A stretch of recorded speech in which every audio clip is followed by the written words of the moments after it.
ভাবতে অবাক লাগে যে মমতা ব্যানার্জির চটিচাটা পুলিশ আর তার প্রশাসন এখান থেকে 200 মিটার দূরে ছিন্নমূল চোরামূল চোরেদেরকে মাইক বাজানোর অনুমতি দিয়েছে। আমি রাজনৈতিক পরিবারের সদস্য, আমি এসব মস্তানি আমার পিতৃদেবের হাত ধরে ঘুরতাম 81-82 সাল থেকে দেখেছি। অনুরূপ পণ্ডা মহোদয় একটা জিপ চালিয়ে ঘুরতেন, কাঁধে তার লাল তোয়ালা থাকতো। আমি দেখেছি, অনেককে দেখেছি, আমি এদেরকেও দেখছি। এই বই দোকানি অজিত খাটুয়া আমার কাছে দূরে বসে থাকতো, কখন দেখা পাবে আমার। আপনাকে আর কিছুদিন পরে আমার অ্যাপয়েন্টমেন্টের জন্য এখানকার মন্ডল প্রেসিডেন্টের হাত পা ধরতে হবে। হাওয়া বুঝতে পারছে না এরা। শাহজাহান আমার চামড়া তুলবে বলেছিল, আমি ওর চামড়া তুলে নিয়েছি। তাই এই চোর ডাকাতদের থেকে দূরে থাকার জন্য আপনারা এখানে এসেছেন এবং আমরা এখানে সভা করে আমাদের আবেদন রাখছি। তৃণমূলের এই নির্বাচনে কোনো ভূমিকা নেই। তৃণমূল হচ্ছে একটা এঁদো পচা পুকুর, আর ভারতীয় জনতা পার্টি হচ্ছে বঙ্গোপসাগরের মতো, যার সীমা পরিসীমা নেই, যার 11 কোটি সদস্য, 18টা রাজ্যের সরকার, যারা 543টা আসনে লড়ছে। আর এই এঁদো পুকুরের পার্টি, এর খেলা হবে আমি 4 তারিখ বিকালে উল্টো খেলা করে দেব। উল্টো খেলা হবে। একটা টাওয়ারের তেল চোরকে দাঁড় করিয়েছে, দিনের বেলা পাওয়া যায় না, রাত্রিবেলা 3টা পর্যন্ত চৌরঙ্গি মোড় কোঅপারেটিভ ব্যাংকের সামনে বসে থাকে। এই মালটা এমপি হবে কাঁথির।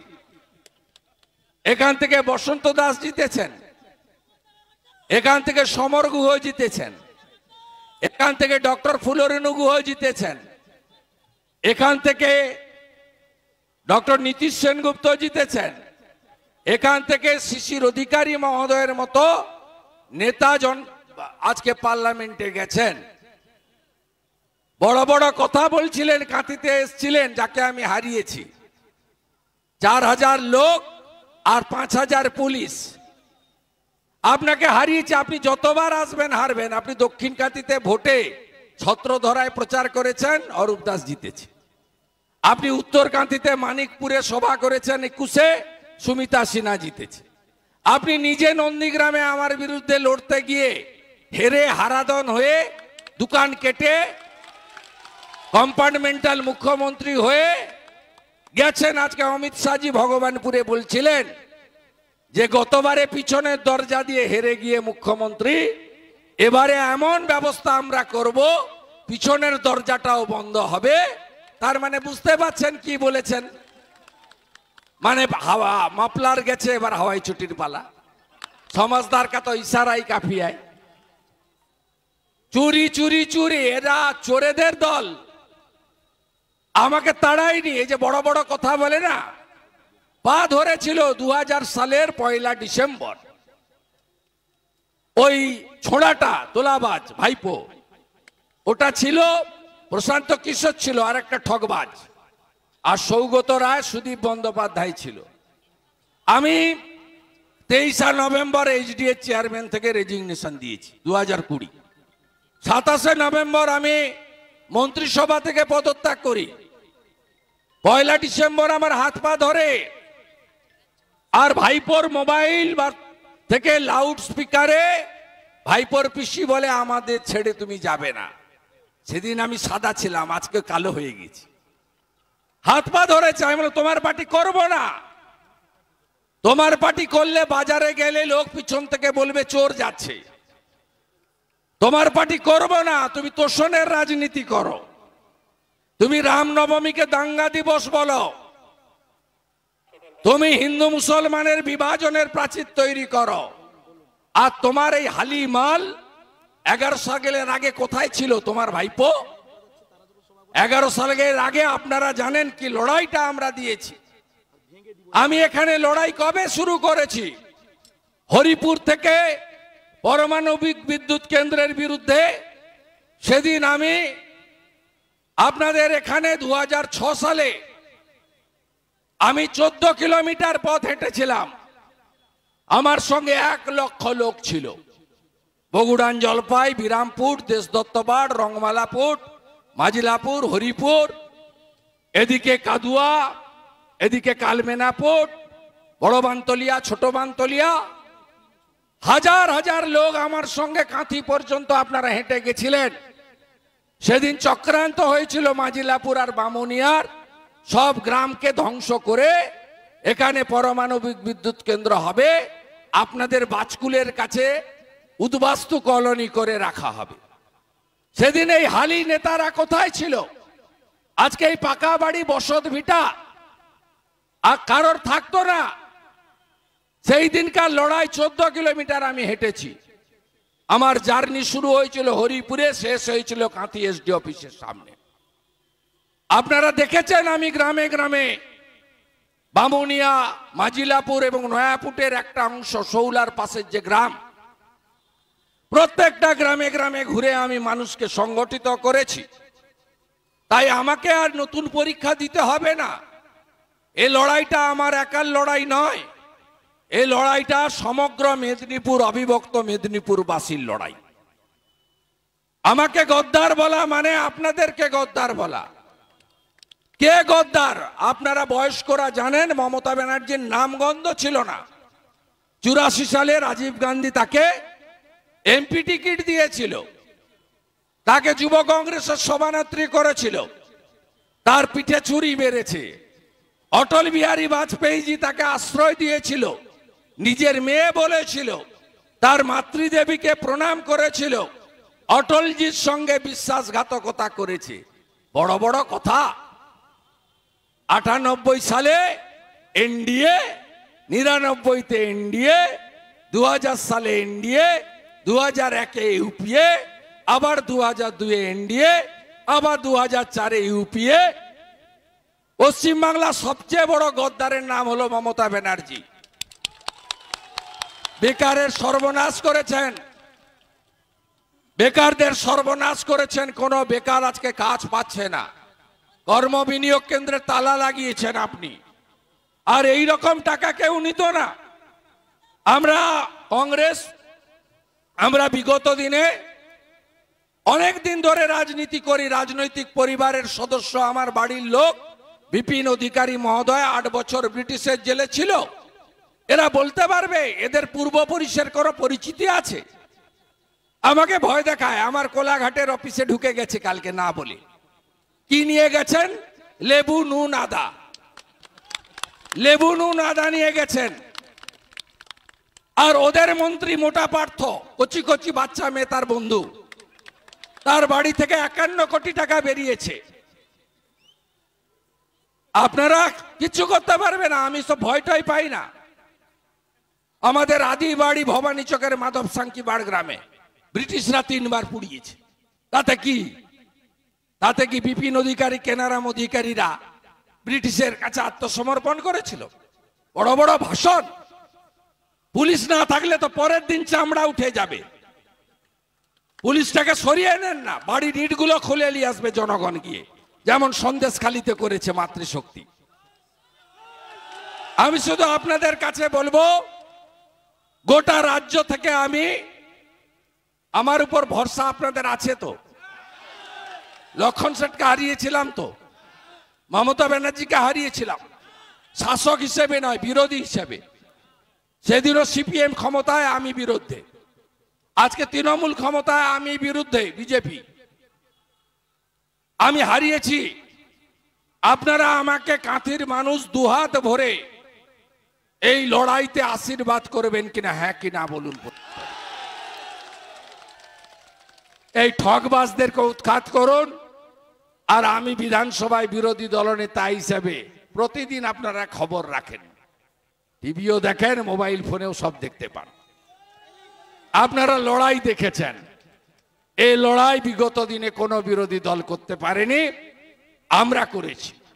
30টা পদ্ম পাবো এবং 30টা পদ্ম পাবো, আর এই বছরই মমতা ব্যানার্জিকে প্রাক্তন মুখ্যমন্ত্রী করব, আর তোলাবাজ ভাইপো তাকে জেলে ঢোকাবো। আপনি দেখুন, 8,000 ভুয়া চাকরি প্রাপককে বাঁচাতে গিয়ে 26,000 ছেলেকে মেয়েকে পথে বসিয়েছেন মমতা ব্যানার্জি। আজকে হাইকোর্টের রায় ওবিসি নিয়ে, ওবিসি মানে শুধু হিন্দু নয়, মন্ডল কমিশনের লড়াই হলো। বিশ্বনাথ প্রতাপ সিং, লালকৃষ্ণ আদবানীরা লড়লেন, যে মন্ডল কমিশন তৈরি হলো। তারা বলল এই কমিউনিটি যারা পিছিয়ে পড়া তারা পাবে। তাদের মধ্যে হিন্দুদের মধ্যে নাপিত আছে, কামার আছে, কুমোর আছে, স্বর্ণকার আছে, মালাকার আছে, কর্মকার আছে, তেলি আছে, তিলি আছে, মাহিষ্য সমাজ আছে, এবং মুসলিমদের মধ্যেও 55 মুসলিম সহ অর্থনৈতিকভাবে পিছিয়ে থাকা আনসারি মুসলিমরা, তারা এর মধ্যে যুক্ত আছে। এটা হচ্ছে ওবিসি। মমতা ব্যানার্জি তার ভোট ব্যাংকের রাজনীতির জন্য অরিজিনাল ওবিসি যারা কুর্মী সহ তাদেরকে আপনাদের নাপিত, ঘোষ যারা, গোয়ালা এখানে ঘোষ বলে, আর বিহার ইউপিতে যাদব বলে গোপ, এদেরকে সবকে করে দিল ওবিসি বি। আর ভোট ব্যাংকের রাজনীতির জন্য তিনি ওবিসি এ করে দিলেন একটা নির্দিষ্ট সম্প্রদায়ের 98% লোককে।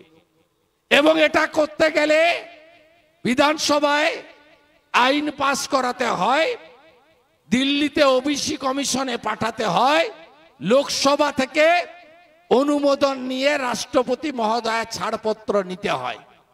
এই যে 2010-এর পরে ওবিসি সার্টিফিকেট বাতিল হয়ে গেল, এ দায়িত্ব কে নেবে? কে দায়িত্ব নেবে?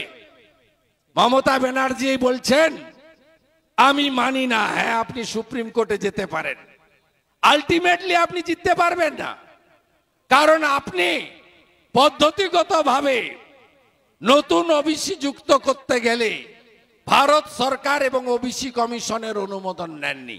কত লোককে বিপদে ফেললো। যারা ওবিসি সার্টিফিকেট দিয়ে পঞ্চায়েতে জিতেছেন, কোথায় যাবেন? ওবিসি সার্টিফিকেট দিয়ে ওবিসি রিজার্ভেশন 6% চাকরি নিয়ে নিয়েছেন, কোথায় যাবেন তারা? মমতা ব্যানার্জির ভুলের জন্য তাদের খেসারত দিতে হবে। অন্যদিকে আমাদের ঘোষ, গোপ, কুর্মী সমাজ, মাহাতো, তিলি, তেলি যে সম্প্রদায়গুলো আগে বলেছি, আমার নাপিত ভাই বন্ধু সহ, স্বর্ণকার, মালাকার, কর্মকার সহ, আজকে তাদের যে অধিকার আপনি কেড়ে নিয়েছিলেন, আজকে তারা সেই অধিকারের পক্ষে, সংবিধান সম্মত অধিকারের পক্ষে কোর্ট রায় দিয়েছেন। তাই গোটা রাজ্যকে লন্ডভন্ড করা এই পিসি সরকারকে সরাতে গেলে 25 তারিখে আগে ভোটদান, পরে জলপান। যারা রামনবমীর দিনকে দাঙ্গা দিবস বলে, যারা দুর্গাপূজার বিসর্জন বন্ধ করে, যারা স্কুলে সরস্বতী পুজো করতে দেয় না, যিনি দাঁড়িয়ে দাঁড়িয়ে ভারত সেবাশ্রম সংঘ, রামকৃষ্ণ মিশন, ইসকনকে গালাগালি করেন, সেই মমতা ব্যানার্জির দলকে এবারে এই নির্বাচনে বিসর্জন দেওয়ার বিনম্র আবেদনের সাথে আমি আমার কথা এখানে ইতি টানলাম। আবার মাননীয় অজিত খাটুয়া, আপনি ভালো থাকুন। আমার কাছে যেতে হবে এখানকার শক্তিকেন্দ্র প্রমুখকে ধরে, তার জন্য আপনি দিন গুনুন, কেড়ি আঙ্গুলে দিন গুনুন। দাদার একটা এসছে, একটা কথা আছে না, চিরদিন কাহারও সমান নাহি যায়।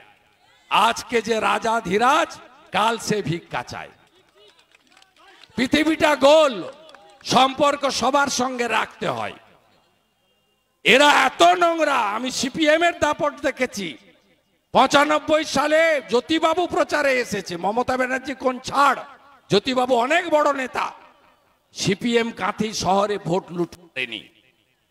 কংগ্রেসের রাজত্বেও সিদ্ধার্থ রায় কাঁথি শহরে ভোট লুট করেনি। আমরা তৃণমূলে ছিলাম, আমি মন্ত্রী ছিলাম, শিশির বাবু কেন্দ্রে মন্ত্রী ছিল। আমরা কোনোদিন, যতদিন এখানে নেতৃত্ব দিয়েছি, কাঁথি শহরে ভোট লুট করেনি। আপনারা দেখেছেন 22 সালে পৌরসভার ভোটে লাল চুল, কানে দুল, হাঁটু ছিঁড়া যে জিন্স, পাছায় তালি, দাঁত মাজে না, দেখলেই ঘেরা হবে দেখতে মালগুলো। এই মালগুলো গিয়ে কাঁথি শহরে ভদ্রলোকদের ভোট দিতে দেয়নি। বদলা হবে না? বদলা হবে না? কাঁথি পুরসভায় ভোট দিতে দেয়নি, ওদের লোককেও ভোট দিতে দেয়নি। আপনি দেখবেন 6টা করে সিআরপিএফ পাঠাচ্ছি পার বুথে, ওয়েব ক্যামেরা থাকবে। এই 3টা 4টা যারা করছে না, ওই দিন ভোটের দিন খুঁজে পাওয়া যাবে না। নিজের ভোট নিজে দেবেন, যাকে ইচ্ছা তাকে ভোট দেবেন। এই গুন্ডামি চলবে না, বলে গেলাম। আমি অনেক গুন্ডাকে সোজা করেছি, এই পাতি গুন্ডা মস্তানদের সোজা করতে আমার বেশিক্ষণ সময় লাগে না। সবাই ভালো থাকবেন।